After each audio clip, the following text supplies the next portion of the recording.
Don't take me to the hospital. Please! The one who wants me dead will find me there. The woman's hand was ice-cold as it clutched Evan Calder's wrist. Her jet-black eyes, filled with desperation, locked onto him as if clinging to the very last thread of hope. 10 minutes earlier, Evan had just dug her out of a wooden box buried deep beneath the soil of the Green Mountain Forest. Her hair was matted with dirt, her lips pale, yet her voice, that trembling voice, rang out with a force that left Evan frozen. Evan Calder, a 42-year-old forest ranger in Stowe, Vermont, had witnessed no shortage of tragedies in the wilderness, but a woman buried alive beneath the ground? That had never appeared in any rescue manual he had ever known. "Daddy, she's really scared," whispered Ellie, his 6-year-old daughter. Her wide, tear-brimmed eyes gazed at the stranger with compassion. "Can she stay at our house?" It was in that moment that the woman, whom Evan would later learn, was Vivian Hale, CEO of Hale Capital Group, one of the largest financial conglomerates in New England, spoke the words that would change everything. "If I had died in that box, then the child would never know." What child? Her trembling voice explained, a younger brother she had been searching for over the past 2 years. A brother who had no idea he even had a sister. If she died, that truth would be buried forever. Evan could never have imagined that his decision to bring this stranger back to his wooden cabin, rather than to a hospital, would set off a chain of events that would upend both his and his daughter's lives. He had no way of knowing that just 3 weeks later he would stand inside a high-rise building in Burlington holding a recording device, facing the very man who had once ordered her to be buried alive. Nor could he have known that the trembling woman in his arms that autumn afternoon would one day teach him this: that a heart once thought dead could still be revived. That family is not only blood, but the ones who remain when you've been buried, both literally and figuratively. It all began on an autumn afternoon in Vermont. Scarlet maple leaves blanketed the forest trail, the scent of damp earth mingled with pine resin, and the knocking, the faint sound from beneath the ground that only a 6-year-old child could hear. That was when our story began. If you love journeys filled with drama and raw emotion like this one, make sure to hit subscribe so you don't miss the next story. And before we begin, I have a question for you. If you were Evan Calder, would you dare to bring a mysterious woman, just pulled out from beneath the earth, into the very home where your little daughter lives? Leave a comment below. I would love to hear your thoughts. And now, let's begin. October in Vermont had a kind of magic Evan Calder never grew tired of. Sunlight pierced through the canopy of crimson maples, scattering shimmering streaks of golden orange onto the forest trail. The air carried the scent of damp soil after the previous night's rain, blending with the distant calls of birds. A peaceful symphony he had always needed after a week of exhausting patrol shifts in the woods. "Daddy, why are there so many red leaves today?"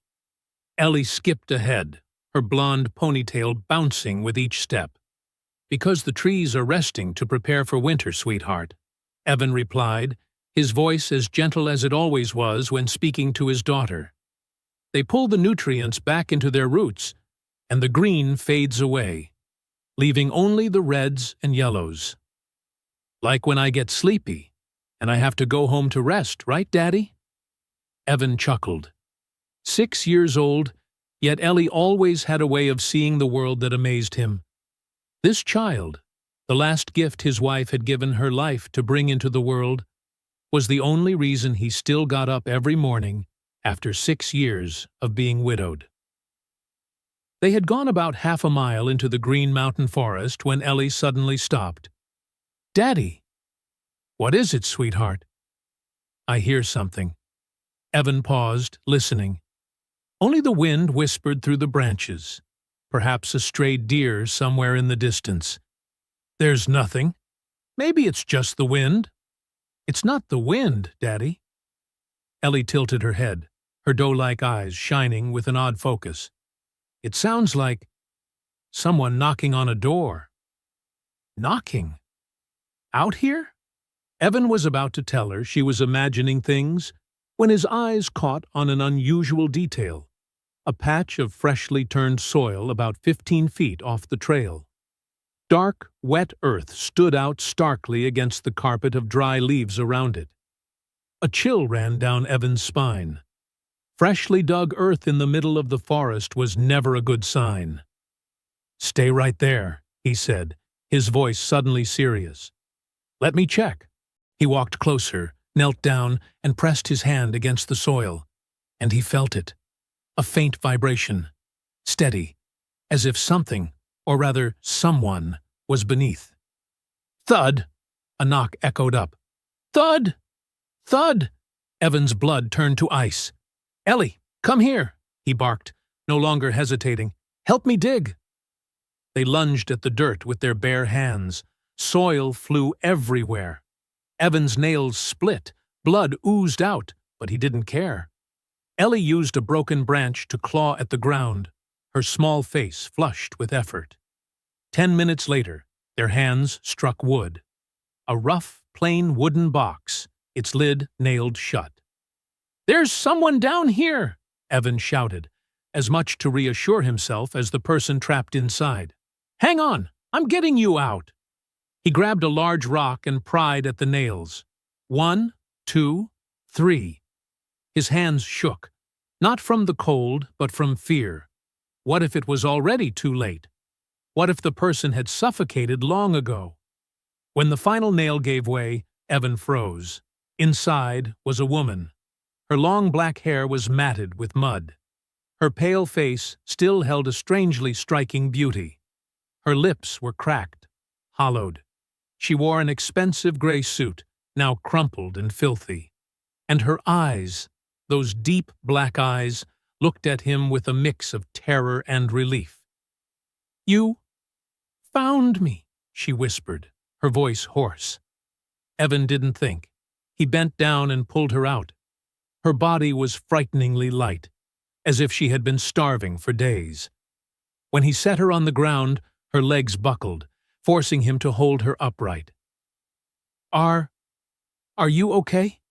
Ellie asked, her voice trembling, her eyes full of compassion. "You must have been so scared, right?" The woman looked down at the child. A tear slid down her gaunt cheek. "Yes, I was scared," she admitted, her voice breaking. "It's okay." Ellie took a breath, her small voice firm. "My daddy will take you home. My daddy will protect you." The woman let out a faint laugh, a trembling sound laced with pain and tears.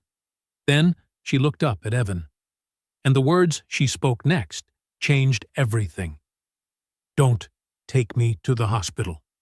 Please, the one who wants me dead will find me there." Evan went rigid.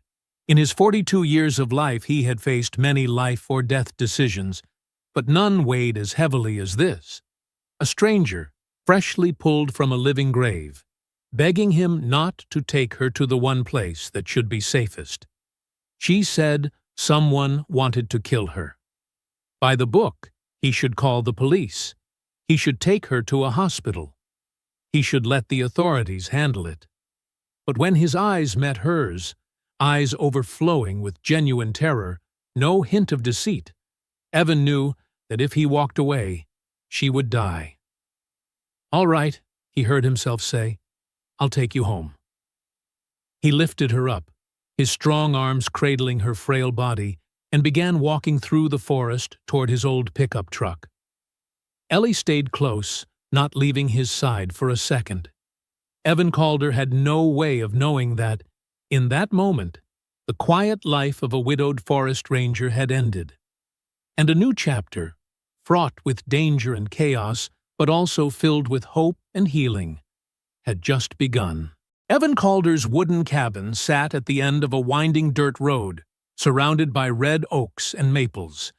He had built it with his own hands 12 years ago, back when Sarah, his wife, was still alive, and the two of them had dreamed of a simple life immersed in nature. Now, as he stopped the truck in front of the porch, holding a trembling stranger in his arms, Evan realized it had been 6 years since he had let anyone cross this threshold. Since Sarah's death, the cabin had been only a refuge for him and Ellie. No guests, no friends, just father, daughter, and memories.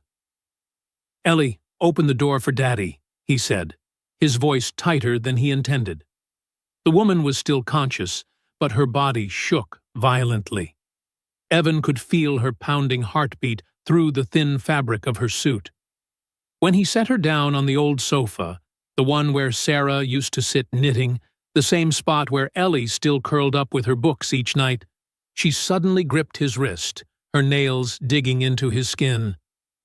"I'm sorry," she whispered, her breath shallow.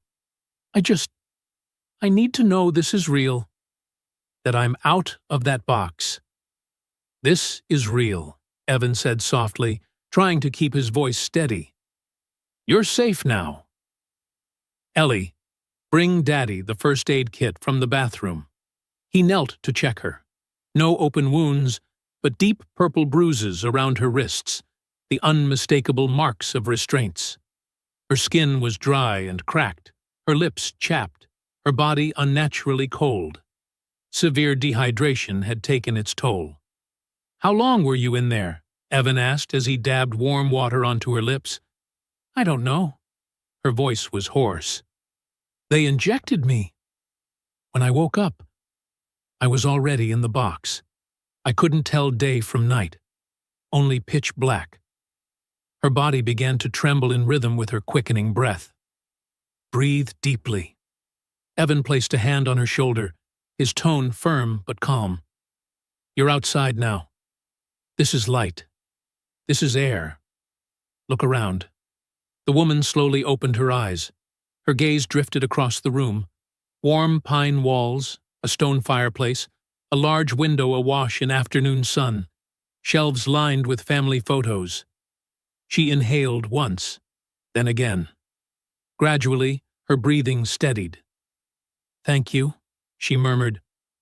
Ellie hurried back, clutching the first aid kit, her round eyes fixed on the stranger. "Daddy? Does she need food? I can make her a peanut butter sandwich." A faint, fragile smile appeared on the woman's lips. "What's your name?" "Ellie. Ellie Calder." The little girl glanced at her father. "And this is Evan, my daddy." "What's your name?" She hesitated for a moment before replying, "Vivian." "My name is Vivian. Do you want some water, Miss Vivian?" "I'll get it for you," Ellie said with the solemnity of a tiny hostess. "Yes, sweetheart." "I really do." As Ellie ran into the kitchen, Vivian turned back to Evan. In her eyes was gratitude mixed with wariness. "I need to explain," she said quietly. "You have the right to know who you just saved and what danger you're facing." Evan pulled up a chair and sat across from her. "I'm listening." Vivian drew a deep breath. "My name is Vivian Hale. I'm the CEO of Hale Capital Group in Burlington. Perhaps you've heard of Hale Capital." Evan cut in, his eyes flickering with surprise. "The largest investment management firm in Vermont?" Vivian nodded, a tired smile flickering across her face. "My foster father, George Hale, founded the company in 1985. He passed away 3 years ago, leaving it all to me, along with the North Star Children's Foundation, which helps orphans." Evan frowned. "Then why would the head of a children's charity be buried alive?" Vivian's voice trembled. "Because 2 months ago, I discovered someone was embezzling funds. Over $20 million through fake transactions, shell organizations. And that person—" She stopped, her throat tightening. is Robert Fallon, my executive assistant. The man my father trusted like a son. Evan felt his stomach knot. And he knew you were investigating him? I was overconfident. I thought I could quietly gather evidence, but he found out. Vivian lowered her head, her fingers clenching. 3 days ago, I went to survey a property near Stowe, where we planned to build an orphanage. When I returned to the hotel, they were there. 2 men. They gagged me, injected me. When I woke up, her voice broke. There was only darkness. Darkness so thick I couldn't even sit up. I knocked on the lid, felt wood. I knew where I was. Evan inhaled sharply, picturing the moment of waking inside a coffin underground. I screamed. Vivian choked, tears streaming down her face. I pounded until my hands bled. But no one heard. The air was running out. I thought I would die. Die in the dark. Die with no one ever knowing. Then you heard something, Evan said quietly. Vivian nodded, wiping her tears. Footsteps.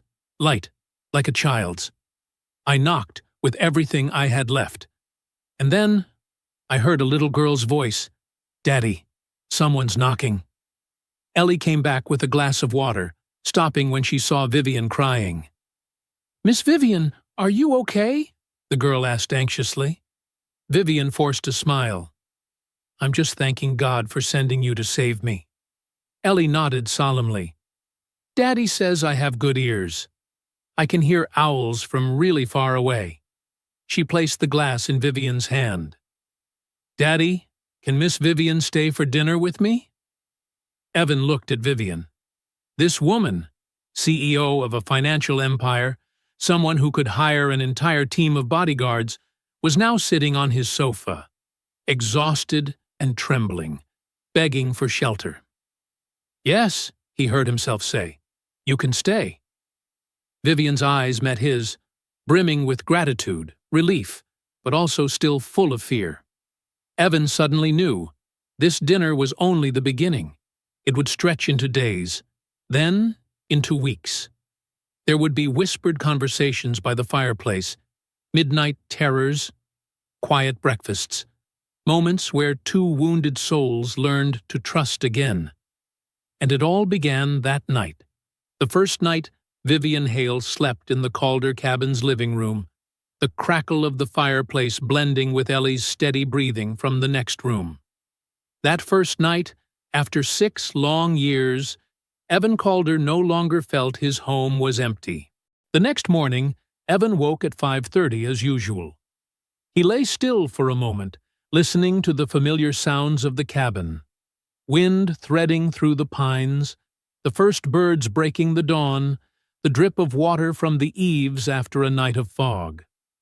But there was one sound he didn't recognize, the soft, steady breathing coming from the living room. Then Evan remembered. Vivian Hale was asleep on his sofa. He crept quietly down the stairs. Vivian was curled beneath the wool blanket he had given her the night before, the one Sarah had once knitted. Her long black hair, now washed clean, spread loosely across the pillow. With the dirt gone, her face revealed its fine, delicate features, though even in sleep, tension still pressed against the corners of her eyes. Evan turned away and went into the kitchen, switching on the kettle. That smell! A hoarse voice spoke behind him. I'd forgotten what real coffee smelled like. Evan turned. Vivian was sitting up, still wrapped in the blanket around her shoulders. The first light of dawn streamed through the window, tracing a thin halo around her. Did you sleep well? He asked. I had nightmares. But each time I woke, I saw the light from your room, heard Ellie's steady breathing, and I remembered I was free. She looked at him. It was the best sleep I've had in months. Evan poured 2 cups of coffee and sat across from her. Do you need to call anyone? Family? Friends? A sad smile flickered on Vivian's lips. No family. George Hale, My foster father. He's gone. And friends. In my world, they call it networking, not friendship. I have colleagues, partners, acquaintances, but someone I could call at 5:30 in the morning to say, I just survived? No, she shook her head. No one. What about the police? Robert Fallon has the best lawyers in New England, Vivian cut in, her tone hardening. If I go to the police now, no evidence, no witnesses, he'll say I'm paranoid. The board of directors, who already doubt me, will side with him. She looked him squarely in the eyes. I need time. Time to think clearly, to plan. And you want me to hide you here, Evan said slowly. I know it's too much to ask. You have a daughter, a life of your own. But right now, you're the only person I can trust. Evan fell silent. 24 hours ago, he hadn't even known she existed. Now she was asking him to shield her from a killer. Logic told him to refuse. But he remembered the moment he pulled her out of the box, remembered how Ellie had held her hand and promised to protect her.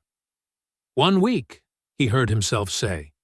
You have 1 week to make a plan. After that, we have to do something official. Vivian exhaled, relieved. Thank you. But there are rules. You don't leave the cabin when I'm gone.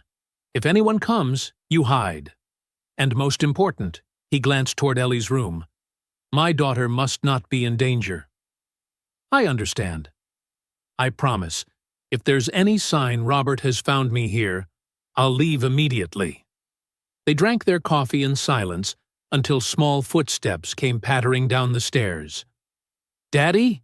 Miss Vivian's still here. Ellie ran to hug Vivian as if she'd known her for years. Vivian, who had just said she had no real friends, embraced the child back, surprised and moved. Good morning, Ellie. Did you sleep well? I did. I dreamed you and I were catching butterflies. Do you like butterflies? I have never gone butterfly catching. Ellie's eyes widened. Never. But butterflies are so pretty. Then I guess you'll have to teach me. Okay. Daddy, can I show Miss Vivian the butterfly garden? Evan glanced outside. The sun was up. The forest around the cabin was quiet. All right, but only in the backyard. 2 hours later, standing in the kitchen, Evan watched through the window.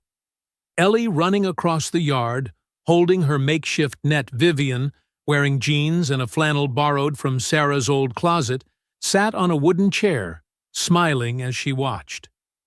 Look, I caught one, Ellie shouted, holding up a monarch butterfly. Vivian leaned in close. Beautiful. But what will you do with it now? Let it go, of course. Daddy says we only catch them to admire, not to keep. If we keep it, it'll be sad and die. Vivian fell silent for a moment. You're very wise, Ellie. When the butterfly fluttered away, Ellie sat down beside her. Miss Vivian, why did people bury you? Evan held his breath. Because someone wanted to take what was mine. And they thought if I was gone, they could keep it. What was it? Money. And power. Ellie frowned. Daddy says money and power aren't as important as people. That person must be really dumb, right? Vivian laughed. A real laugh this time, not a polite smile. Yes, sweetheart. Very dumb. Then you should stay with Daddy and me forever. That way the dumb person won't find you. Only for a little while. I don't want to trouble your daddy. You're not trouble. Daddy likes having you here. I know it. You know. Because he smiles more. Since Mommy died, Daddy doesn't smile much. But this morning, I heard him laugh when he talked to you. Vivian looked toward the kitchen window, where Evan had just turned quickly away. That afternoon, while Ellie napped, Vivian stood by the living room bookshelf. You read Tolstoy? She asked, a little surprised. Is that strange?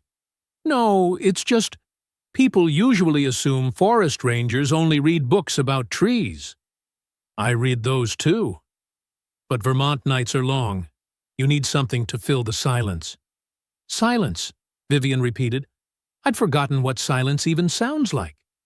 In Burlington, it's always horns, voices, phones. But here, silence has its own voice. Evan stepped beside her. My wife used to say that. She said the silence of the forest isn't an absence of sound, but the presence of peace. It was the first time Evan had mentioned Sarah.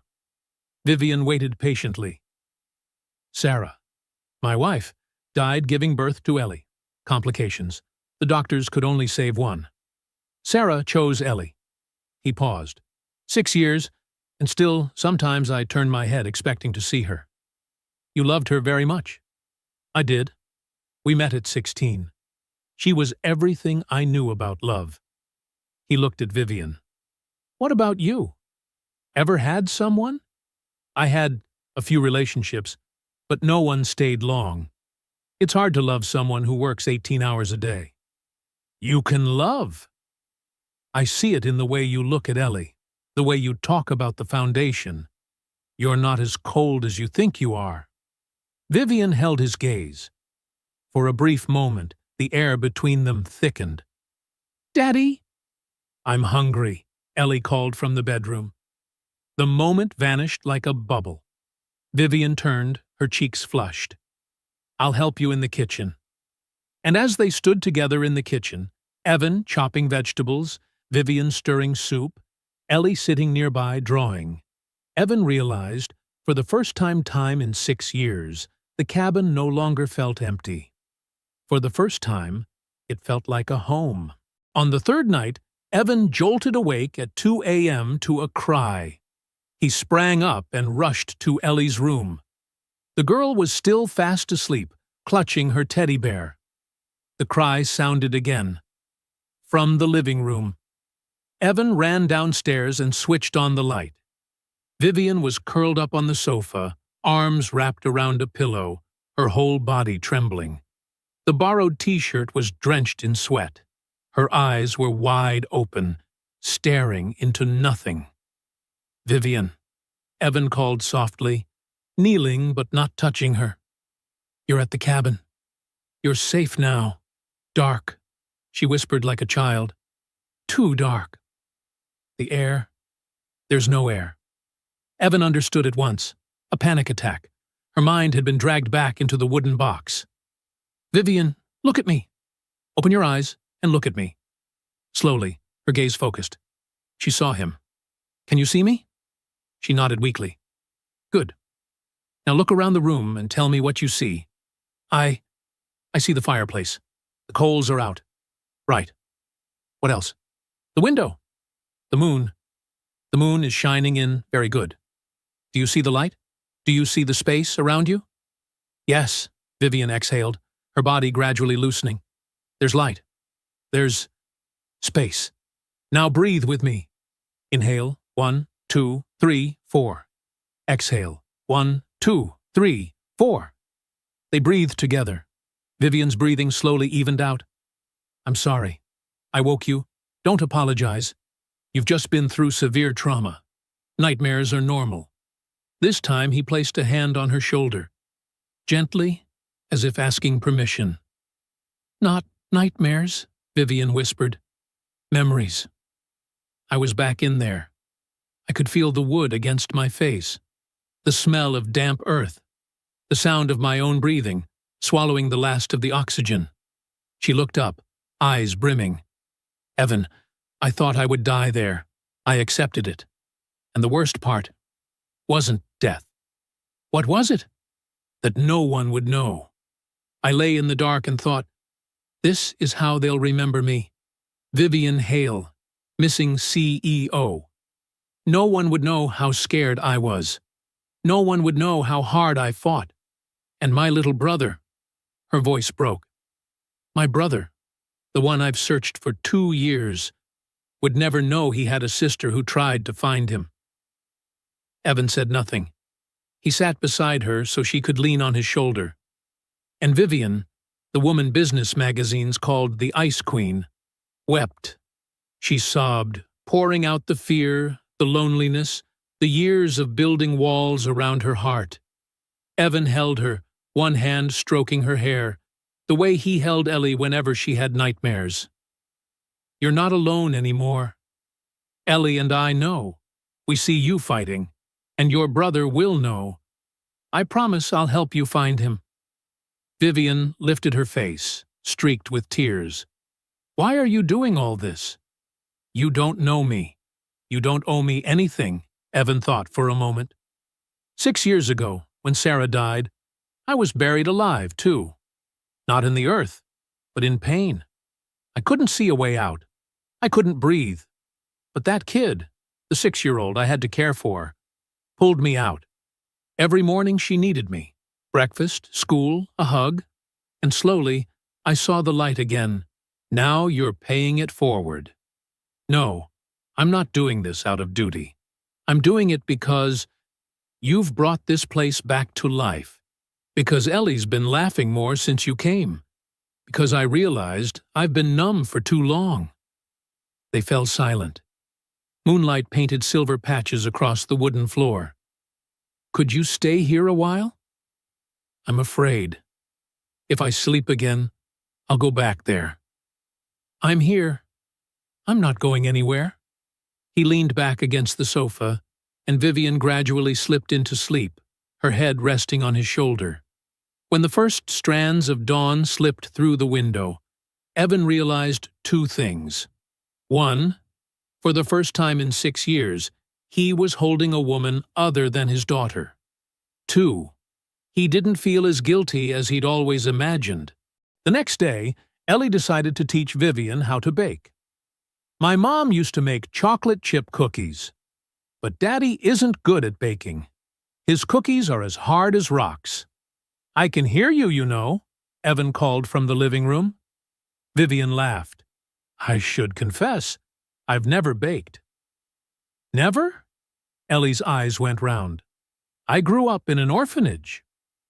"We weren't allowed in the kitchen. Later, when George Hale adopted me, there were housekeepers. They handled everything.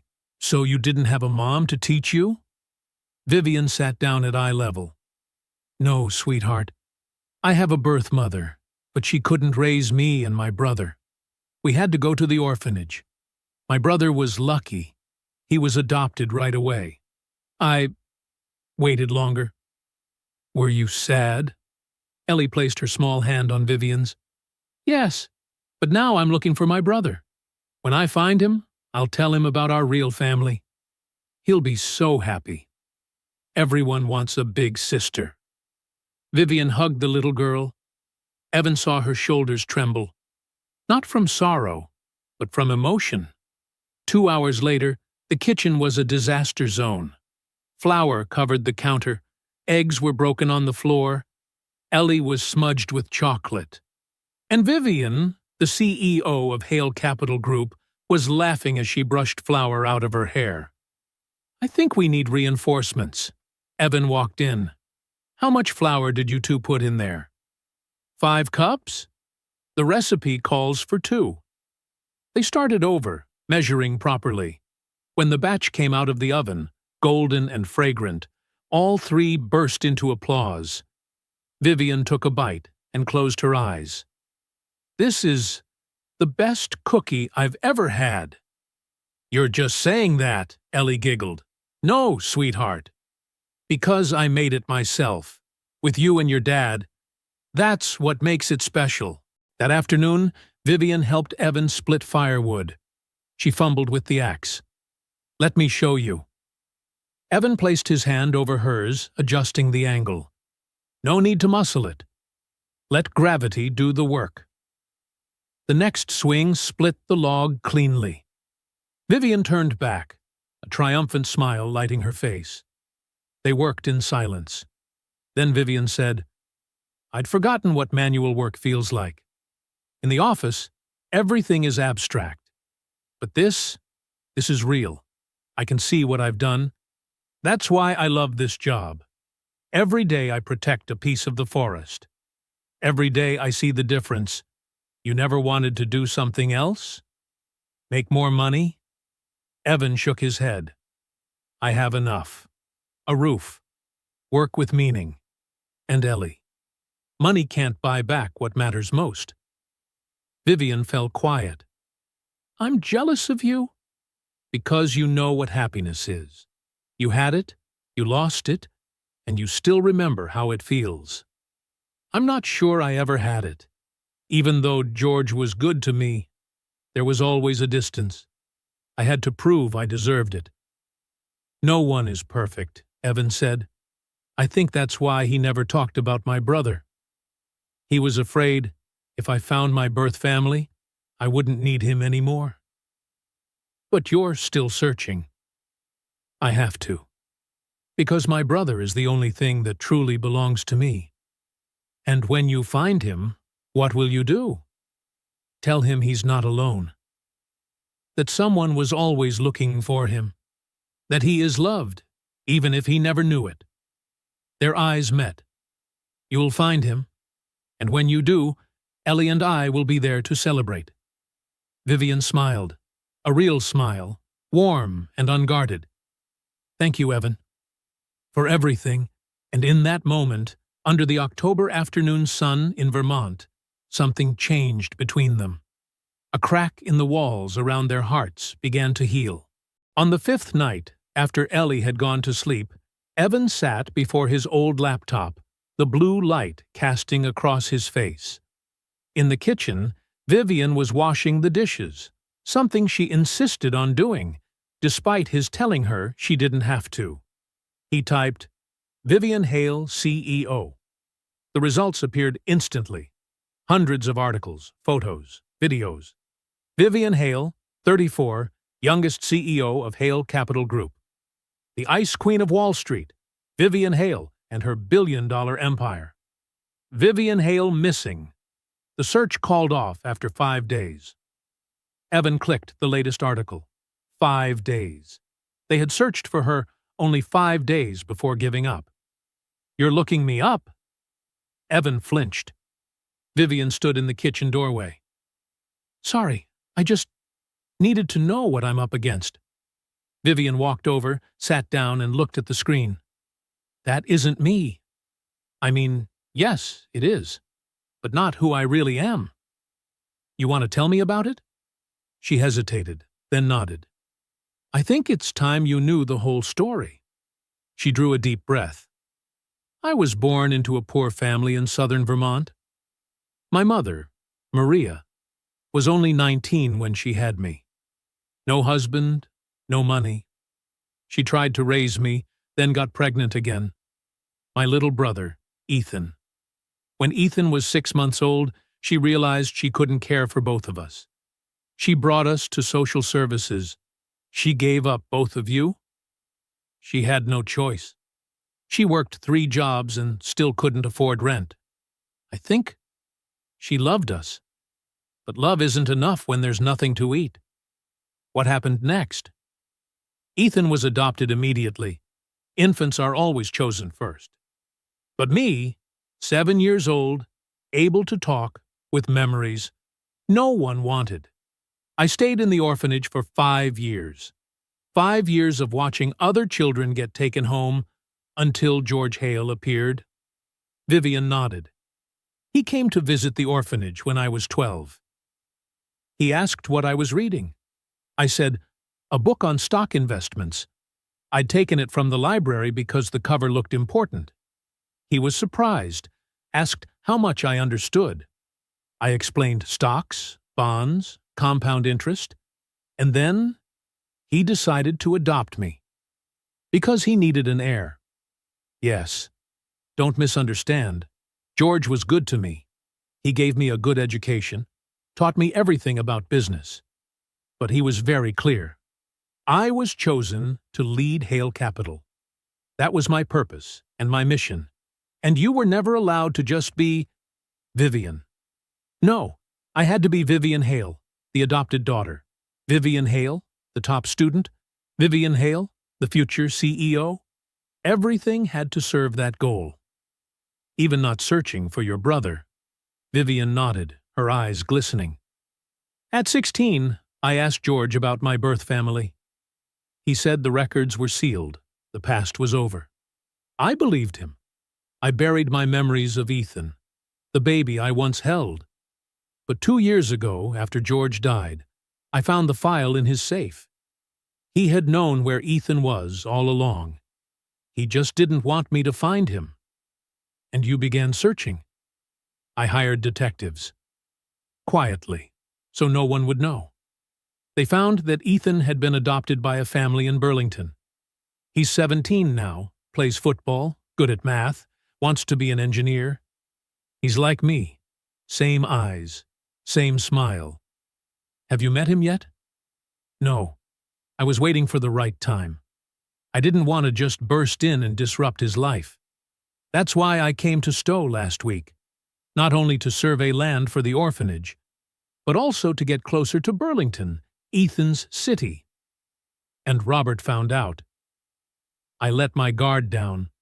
So focused on Ethan, I didn't notice Robert was watching. When I checked the charity's accounts, he knew I was closing in. $23 million. That's what I discovered he had stolen in 3 years. Money meant for orphans, children like I once was, diverted into shell accounts. Her voice hardened. Robert knew if I presented that to the board, he'd go to prison. Evan looked back at the article. 5 days. They only searched for you 5 days. Because Robert controlled the narrative. He told the police I had gone walking alone. Implied I was unstable. When the search failed, he convinced everyone I might have harmed myself. And now he runs your company. Not just the company, the foundation, all the money for those kids, now in the hands of the man who stole from them. We have to do something. I know. But I need evidence. Solid. Undeniable. And I need the courage to face him. After being buried alive, I'm not sure I have any courage left. Evan turned in his chair, looking straight into her eyes. You survived the worst thing imaginable, buried in total darkness, and still you kept knocking, kept fighting. If that's not courage, what is? Now, just thinking about going back to Burlington, facing Robert, it feels like going back into that box. Then you won't face it alone. I'll go with you. Vivian stared at him, stunned. Evan, you can't. You have Ellie, your job. From the moment I pulled you out of that box, it became my fight too. Ellie will be safe. My sister, June, has wanted to take her for a while. Are you sure? It will be dangerous.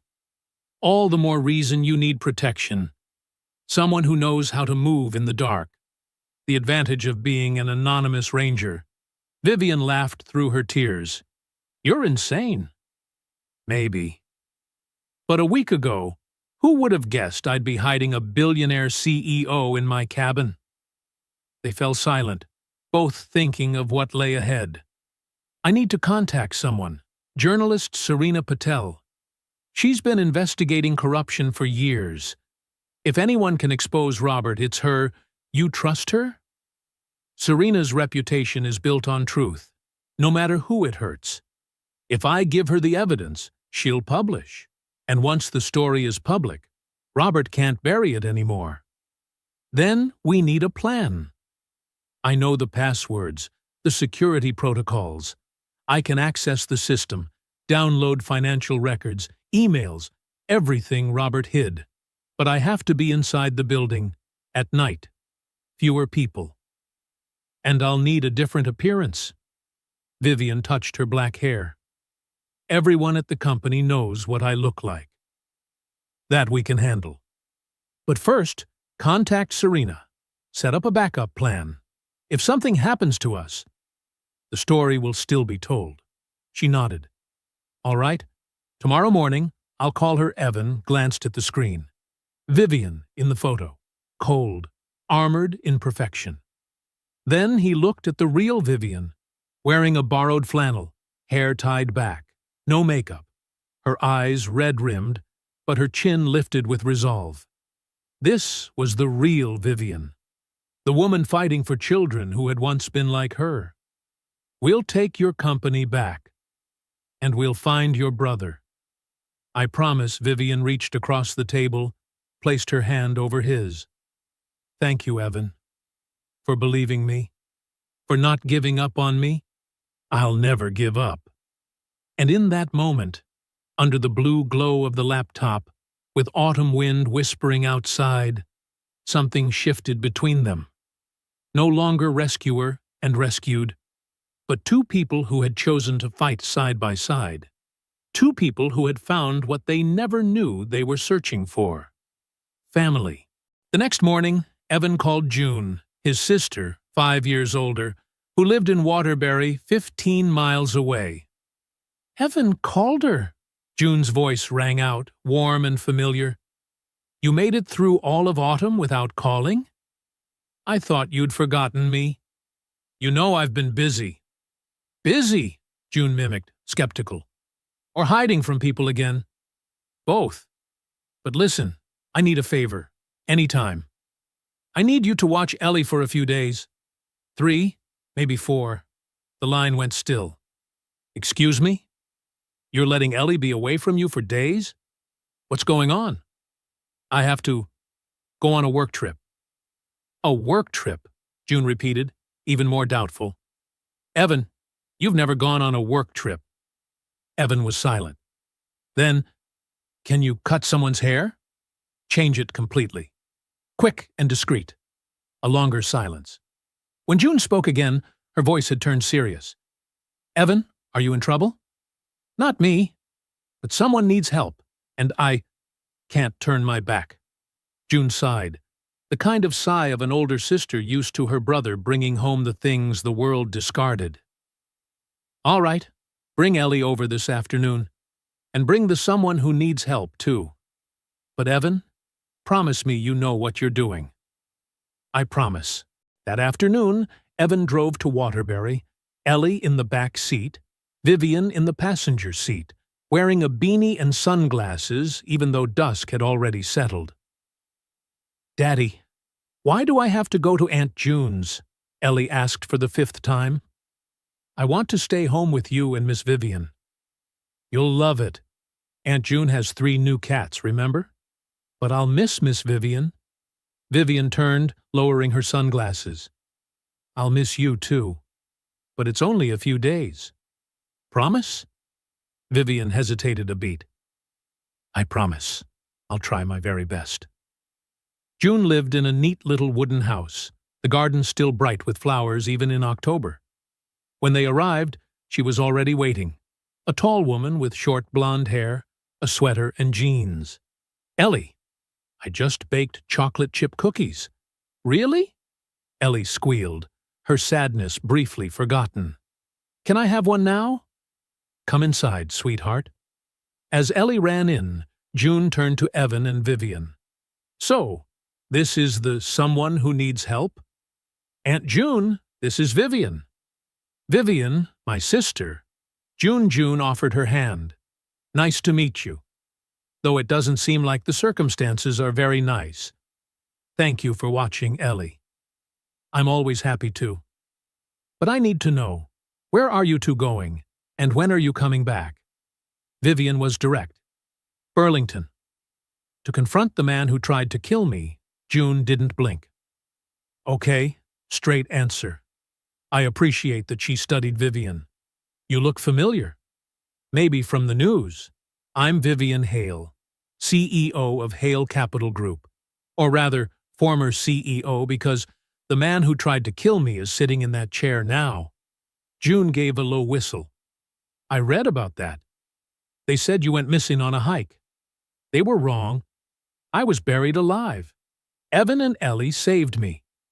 June swung to her brother, eyes wide. Evan called her. You're kidding me. I'm not. And now we need to help Vivian take back what's hers. June glanced between them, the little brother who had locked himself inside his grief for 6 years, and the stranger who seemed to have woken a part of his heart that had died. All right, come in. We've got work to do. An hour later, Vivian sat in June's bathroom, a towel around her shoulders, while June stood behind her with scissors. Sure about this? Hair this beautiful. What a waste to cut it. I'm sure. Everyone at the company knows me by my long black hair. I need to look completely different. How different? Short, with bangs. Dye it, light brown or blonde. June nodded. Got it. Full transformation. The scissors began to glide. Long black strands fell to the floor like the last leaves of the season. You love him, June said suddenly. Stated, not asked. Vivian startled. I don't deny it. I can see the way you look at him. More importantly, I can see the way he looks at you. We've only known each other a week. Time doesn't decide it. I met my husband, the one who died 2 years ago, and I knew on the first day. Sometimes, you just know, Evan hasn't loved anyone since Sarah died. 6 years. But this week, when he called, I heard something I haven't heard in 6 years. What? Hope. An hour later, June spun the chair so Vivian faced the mirror. The woman looking back was someone entirely different. Shoulder-length cut, uneven layers, dyed honey blonde, soft, wispy bangs. No longer the cold CEO, but a younger, warmer, simpler woman. Oh my. I know. I'm good, aren't I? When Vivian stepped into the living room, Evan was building blocks with Ellie. He looked up and froze. Vivian? It's still me. A big change, isn't it? Evan stood and moved closer. You look different, but still beautiful. Maybe even more, Vivian flushed. Miss Vivian, your hair is short now. Do you like it? Vivian knelt. Ellie tilted her head. Now you look like the princess in my book. The princess who cuts her hair to go on an adventure. That's right. I'm going on an adventure. Are adventures dangerous? A little. Ellie hugged her tightly. Then you have to be careful. And Daddy has to protect you.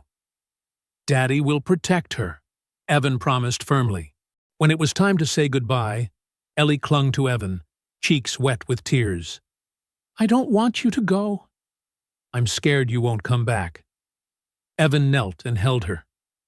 I'll come back, sweetheart. I promise. Mommy promised to come back. But Mommy didn't. Evan's heart seized. He held her tighter. Vivian knelt beside them. Ellie, listen to me. Daddy will come back. I promise I'll protect him, just like you and Daddy protected me. We're a family, right? And family always comes back to each other. We're a family? Yes. We are. Ellie wrapped her arms around both of them. Then both of you have to come back. Both of you. We will, Evan promised. As they left June's house, Evan's chest felt heavy. I've never spent a night away from her. Not in 6 years. We don't have to do this. No. You need to do this. Ellie will be fine with June, and we'll come back. They drove back to the cabin in silence. When they arrived, the house missing Ellie's laughter, both felt the emptiness like a wound. Tomorrow we meet Serena. She'll bring recording gear and the plan for getting into the building. What if Robert catches on?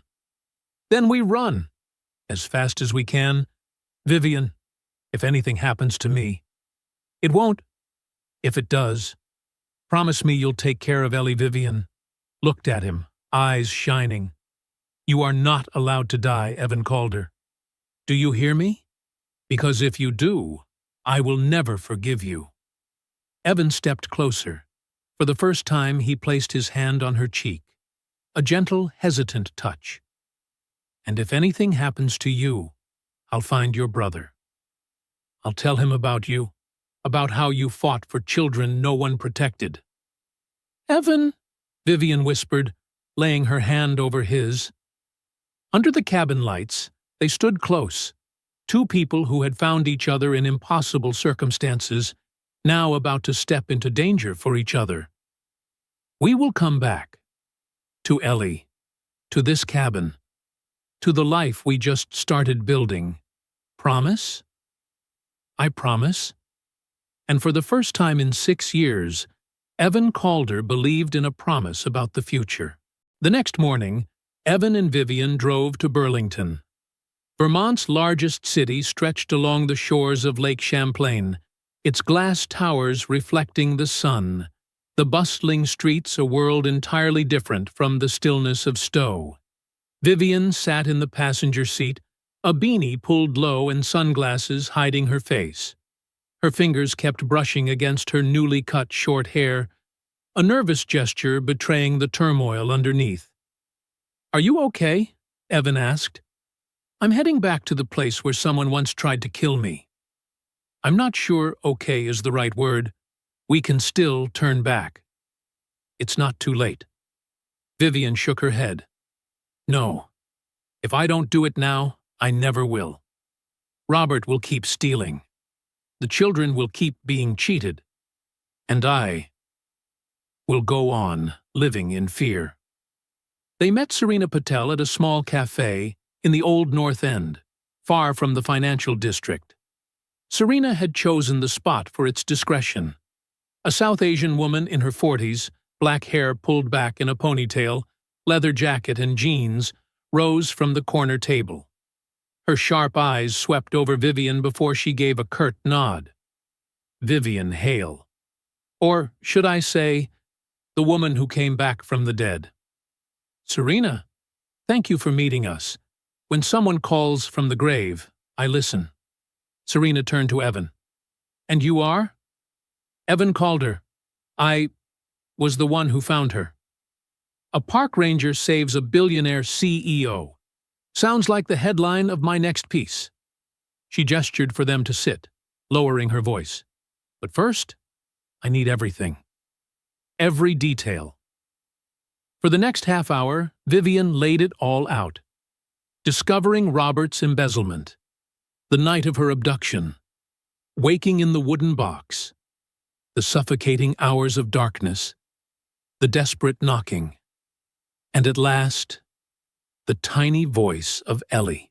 Serena scribbled notes furiously, pausing only to probe deeper. "And you're certain it was Robert? Did you hear his voice or see his face when you were taken?" "No.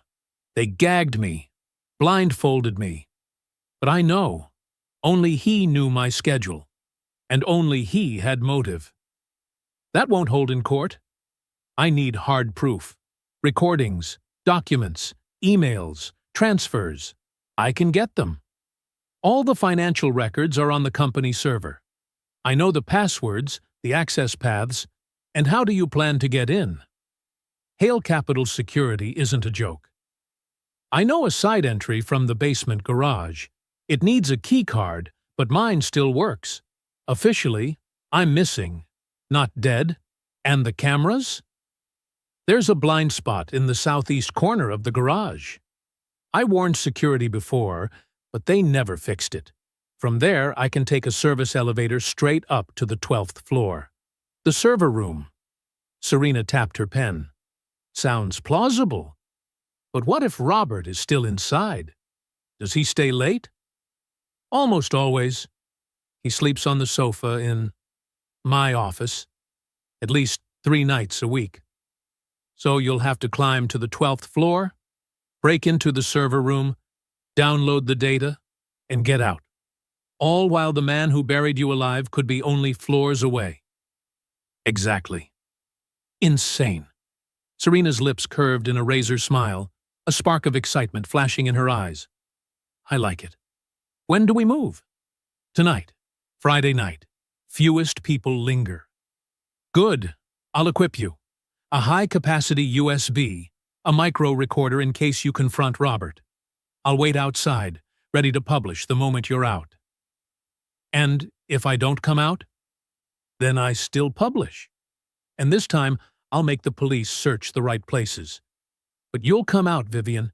You survived once. You'll survive again." Evan spoke up, I'm going with her. Both women turned. Evan, no. No negotiating. She's not going in alone. You're not staff. You don't have a card. Then I'll wait outside. In the garage. I'll stay connected to her phone by earpiece. If anything goes wrong, I go in. Serena weighed him. Have you faced danger before? I work in the woods. I've encountered bears, wolves, lost hikers with weapons. I know how to stay calm under pressure. And more importantly, you care about her. Enough to risk it. Yes. Vivian held his gaze a long moment, then sighed. Fine. But you stay outside. Don't come in unless I call agreed. Serena stood. I'll prepare the gear. Meet me tonight at 10, corner of Church Street and College. Wear dark clothes. When she left, Vivian and Evan sat in silence, looking out at the street. I'm scared, Vivian admitted. Not of sneaking in, of facing him, of looking into the eyes of the man who buried me. You won't face him alone. But if something happens to you, it won't. I already promised Ellie. We'll come back. Why are you doing all this? A week ago, you didn't even know me. Now you're ready to risk your life. Because when I pulled you out of that box, I saw someone like me, someone once buried. Not in soil, but in grief, in loneliness. And I thought, if I can help you find the light again, maybe I'll find mine too. And have you? Found the light? Evan looked into her eyes, no longer cold, but warm, alive. I'm finding it. Thanks to you, they sat long, hands nearly touching, but not yet. Evan, if tonight works, if we survive, if Robert is arrested, if I reclaim the company, I don't want to go back to the old life. 18-hour days, a cold office, no family. What do you want? I want to find Ethan, see my brother, and I want to continue what we've begun. At the cabin, with you and Ellie Evans' heart pounded. I mean that in this past week I've felt more purpose, more alive, more loved than in all my 34 years. And if you want, if you're willing, I want to see what we can build. No rush, just let it happen. Evan reached across the table, closed the gap, took her hand. I want that too. But first, we have to survive tonight. Then we will. Because finally, I have a reason to fight. 9:45 that night, they parked 3 blocks from the tower, both dressed in black. Vivian tugged the beanie low. Evan checked the earpiece. Sound check. Loud and clear. Serena arrived, handing Vivian a small pouch. USB, recorder, flashlight. You have 1 hour. When time's up, I call the cops. Vivian nodded, sliding it into her jacket. Evan placed a hand on her shoulder. Ready? Vivian drew a long breath, eyes fixed on the building. Once her empire, now her enemy's fortress. Ready. And then, Vivian Hale, the woman who had died and lived again, stepped into the darkness, toward her final confrontation. Behind her, Evan watched and whispered, Please, let her come back. Please, give us a chance. 10:03 p.m. Vivian stood at the southeast corner of the underground parking garage, fluorescent lights casting long shadows across the concrete. She swiped her keycard at the reader, her heart pounding. The light turned green. The door clicked open. I'm in. Loud and clear. Evan's steady baritone came through. Head straight to the service elevator. Don't stop. Vivian moved quickly through the nearly empty garage. Every footstep echoed, making her flinch. The service elevator appeared. She pressed the button. Ding. The doors slid shut. A cramped metal box, low ceiling, flickering light. Just like the coffin. Her breathing quickened. The walls seemed to close in. Vivian? I hear your breathing spiking. Too tight. It feels like... Look up. Focus on the light. Follow its flicker. Count with me. 1, 2, 3, 4. Vivian locked her gaze on the bulb, counting. Inhale. Exhale. The doors opened on the 12th floor. Her heartbeat had steadied. Thank you. Always here. The deserted hallway lit up with motion sensors. Vivian strode toward the server room, swiped her card. Red light. Damn it. Card won't work. Robert must have revoked access. Now what? One option left. The IT director's office, Mark Sullivan. His terminals linked directly to the server. She reached a corner office, frosted glass door, turned the handle, unlocked. I'm in. Dark room. She clicked on a flashlight, sweeping over cluttered desks, family photos. A monitor glowed faintly. She nudged the mouse. The login screen blinked. Password required. Damn. Needs a password? Vivian's eyes darted. Family photo. 3 kids. Typed, Emily Connor Jake. Wrong. Sullivan 2019. Wrong. She lifted the frame, etched under the edge, Red Sox 2004. Typed, Red Sox 2004. Access granted. I'm in. Her fingers flew, locating the financial archives. 5 minutes later, there it was. Thousands of files. 3 years' worth. She plugged in the USB, began the transfer. Copying now. About 15 minutes. In the darkroom, the progress bar crawled. 12%, 18%, 23%, 10-27, 30%. Then she heard it. A distant sound. Ding. The elevator. Evan! Someone's coming up. Kill the light. Hide. Vivian clicked off the flashlight but couldn't pull the USB. Transfer still running. 35%. She slipped behind a filing cabinet. Footsteps echoed. Slow. Confident. Closer. The room lights snapped on. Vivian held her breath. A man entered. Tall, lean, slicked-back silver hair, tailored suit. Robert Fallon. He froze, eyes narrowing at the glowing monitor. Strange. Mark always shuts his system down. Vivian didn't move. He was 5 meters away. Robert approached, bending to the screen, the progress bar. 42%. What the hell is this? He spotted the USB, reached for it. No, Vivian whispered. He's about to pull it. Get out of there, Evan urged, but Vivian couldn't. Not after everything. She stepped out. Hello, Robert. He spun, face blanching as if he'd seen a ghost. Vivian? Impossible. You're dead.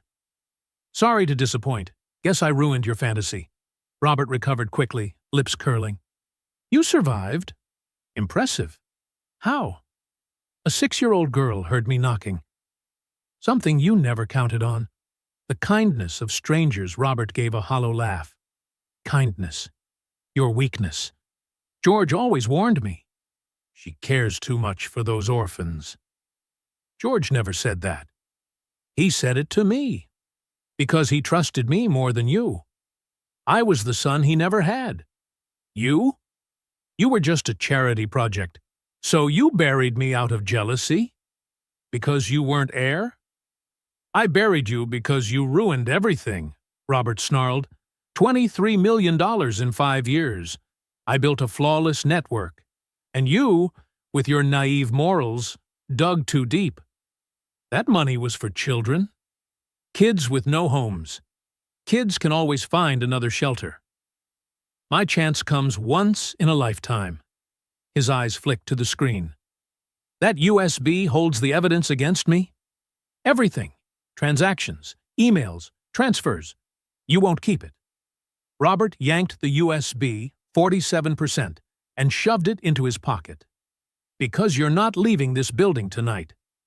He pulled a gun. Vivian backed away. Vivian! Evan's voice thundered. I heard that. I'm coming up. No, she hissed, but it was too late. Robert's head lifted, catching the voice in her mic. Of course. You're not alone. He leveled the gun. Someone dies tonight. You choose don't. Robert, there's still a way back. Back to what? Prison? I'd rather die. The door burst open. Evan charged in. Robert swung the barrel toward him. No!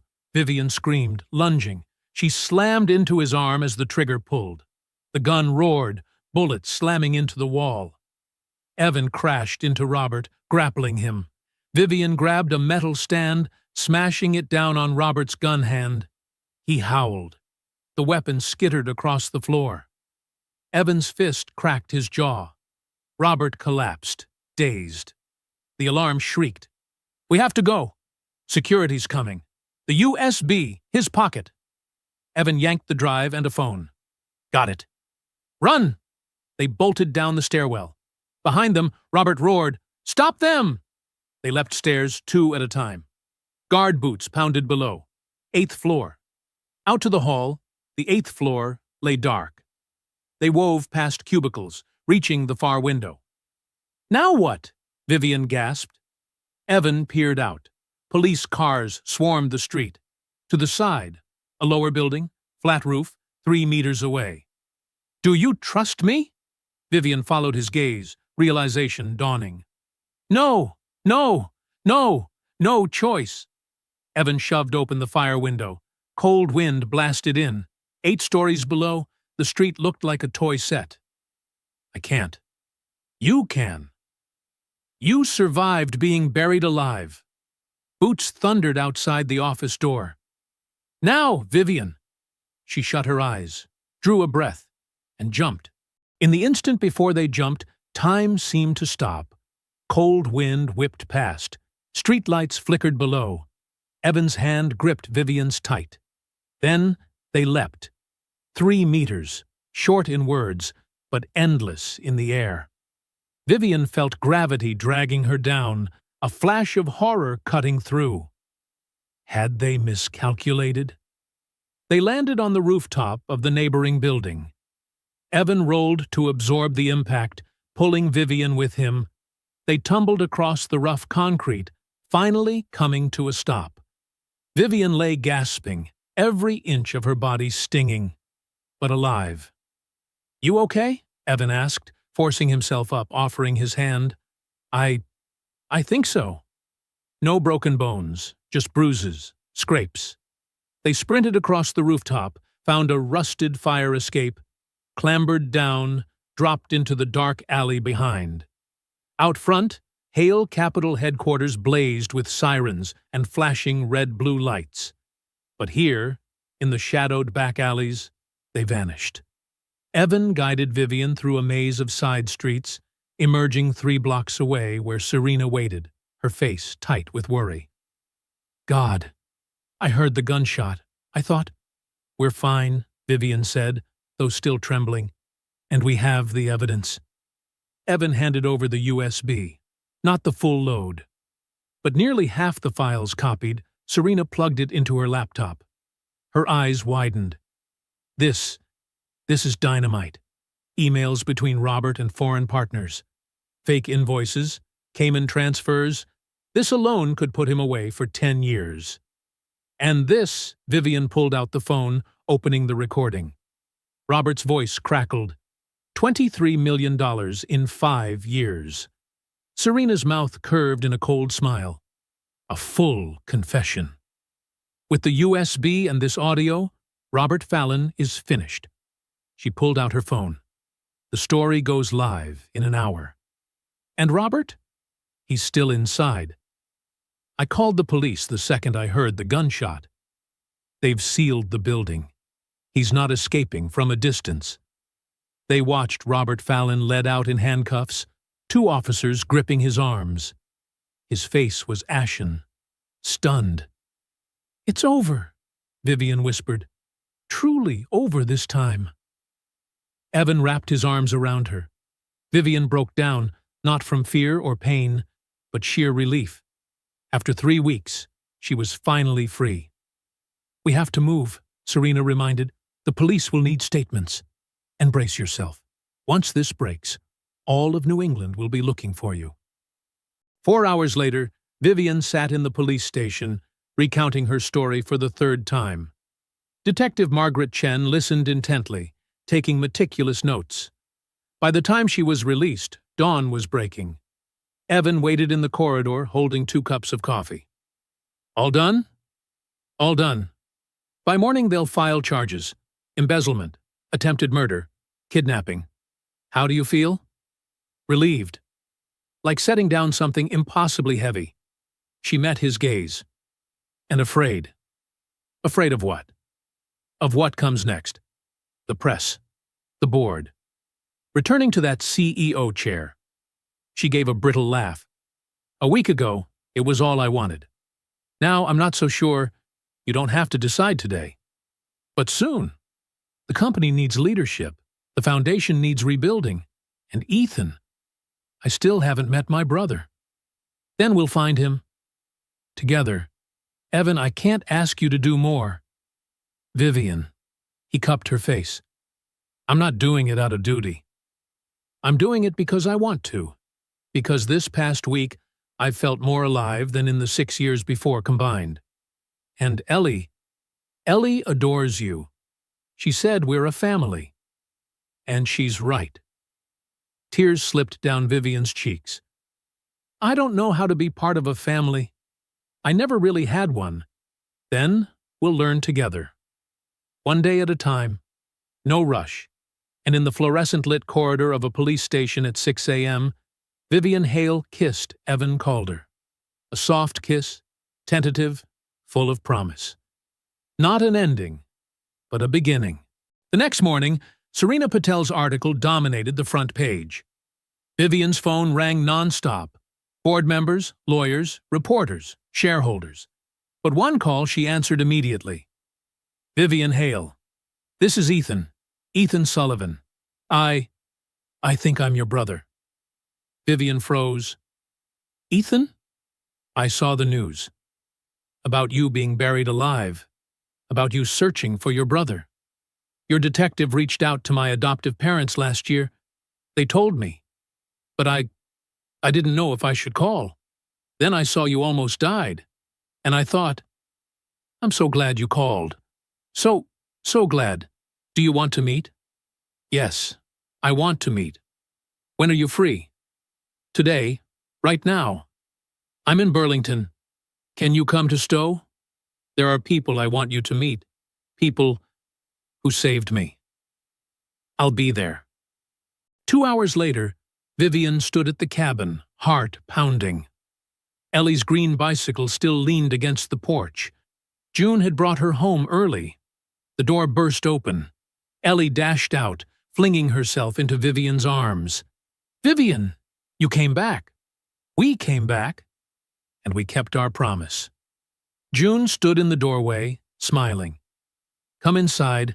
I made pancakes. You two look like you need them. An hour later, a car pulled into the yard.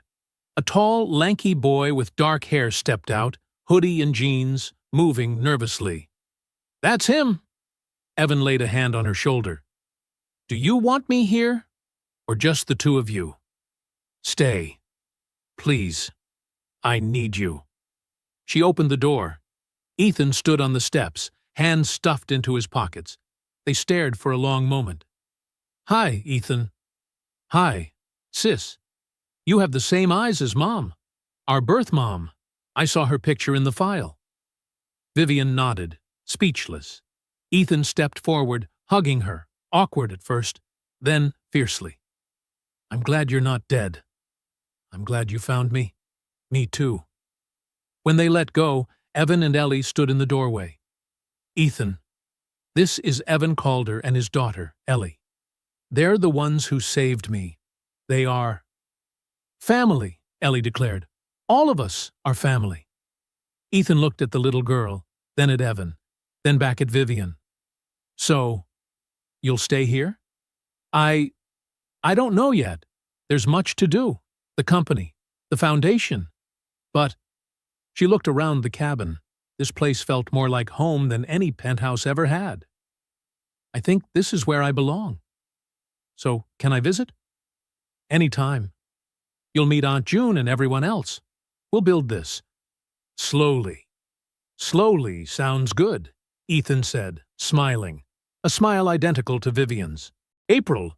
The following year, spring burst over Vermont in an explosion of color. The Green Mountains were carpeted with wildflowers, white trillium, purple violets, golden bloodroot. The last snow melted away, revealing dark brown soil ready for new life.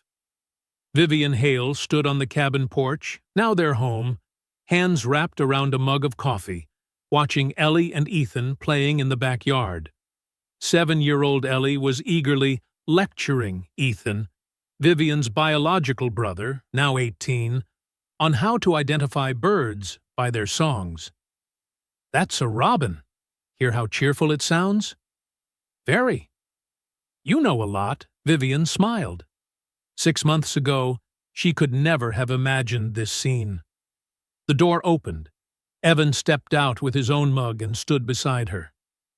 "They get along well."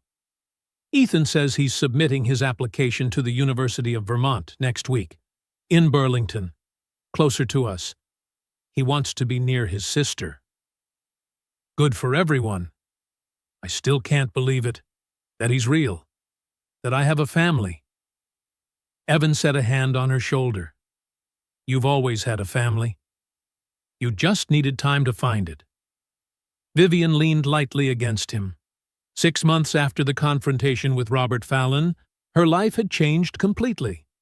Robert was in prison, awaiting trial on 23 counts. His lawyer was trying to bargain, but his chances of walking free in the next 2 decades were nearly zero. Hale Capital asked Vivian to return as CEO. She declined. She proposed a new structure: hire a professional CEO to run operations, while she served as chair of the board. Oversight, strategy, no more 18-hour days.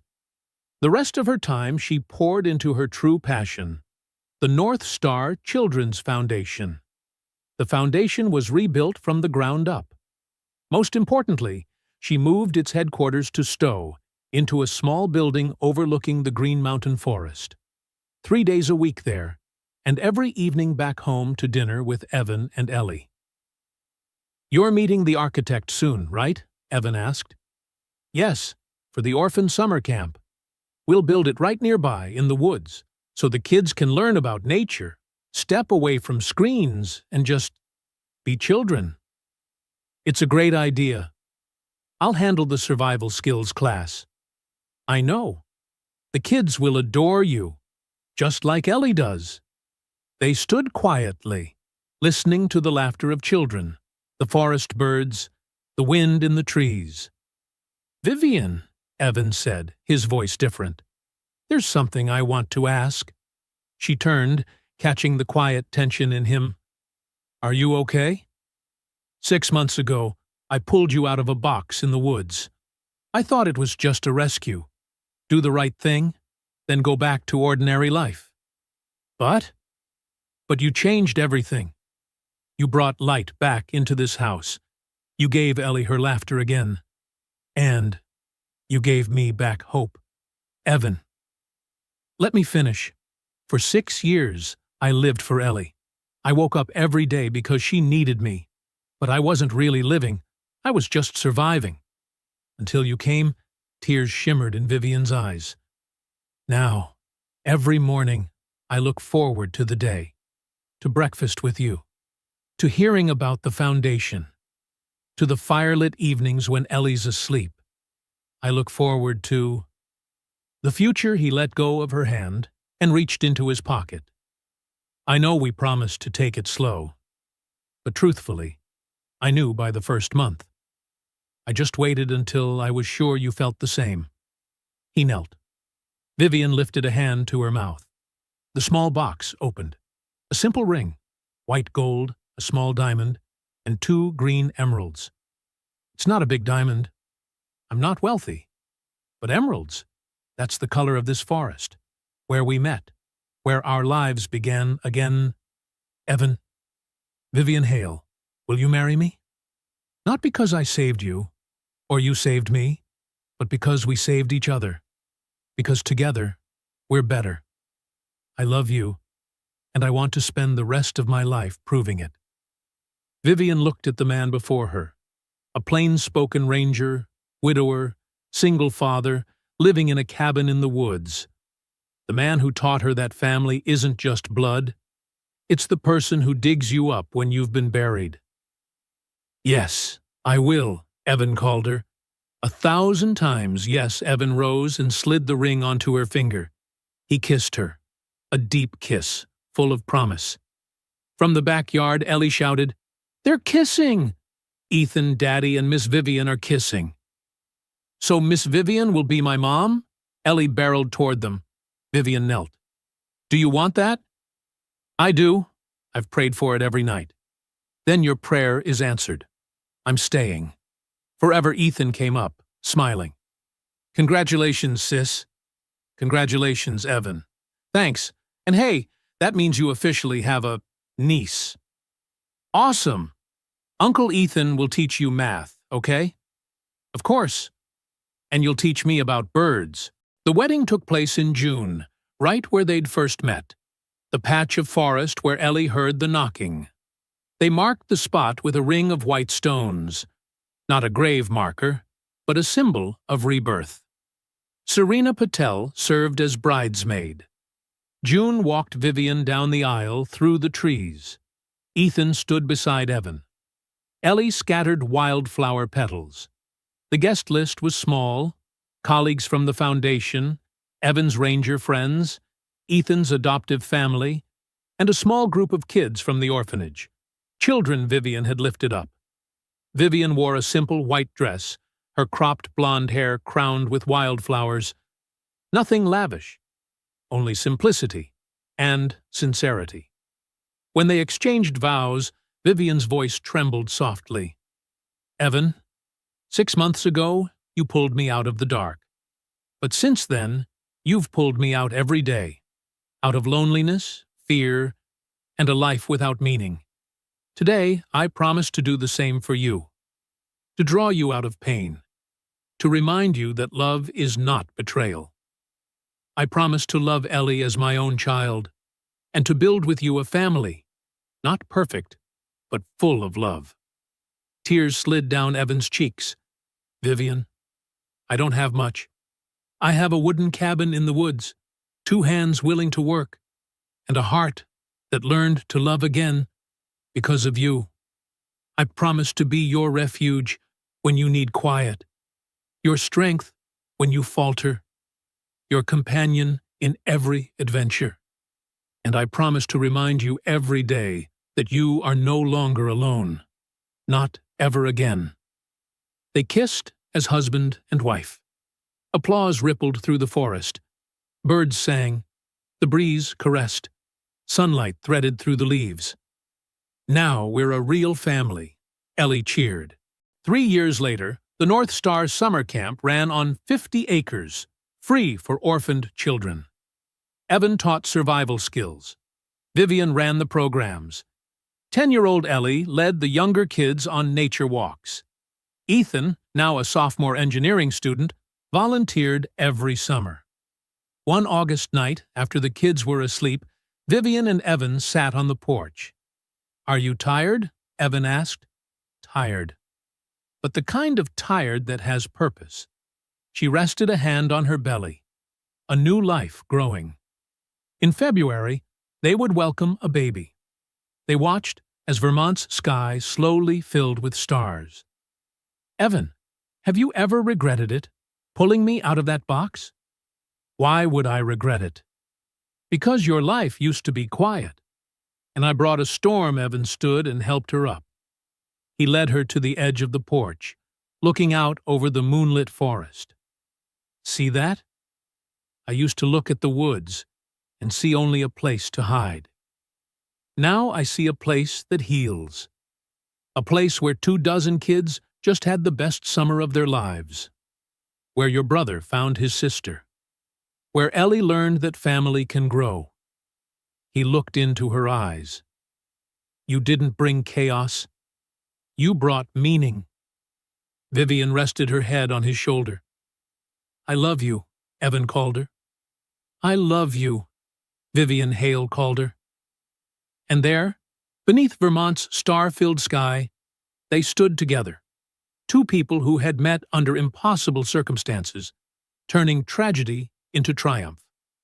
Somewhere in the forest, an owl called, the same cadence as the night Vivian first came here.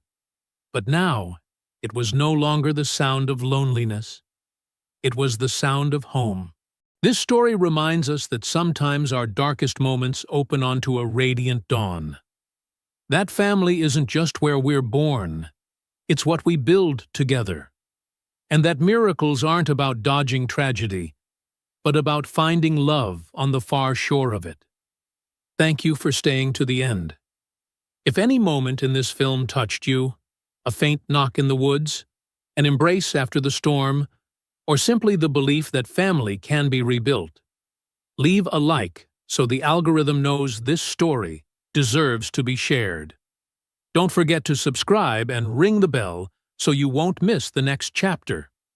Every week, I share new journeys where hope, healing, and love aren't just words on a page. Today, I want to ask you, have you ever been dug out of a dark time by someone, or been the one to do that for someone else? Tell me in the comments. I read every story. If you found this video helpful, share it with someone who needs to hear it today. Thank you for being here. See you in the next video.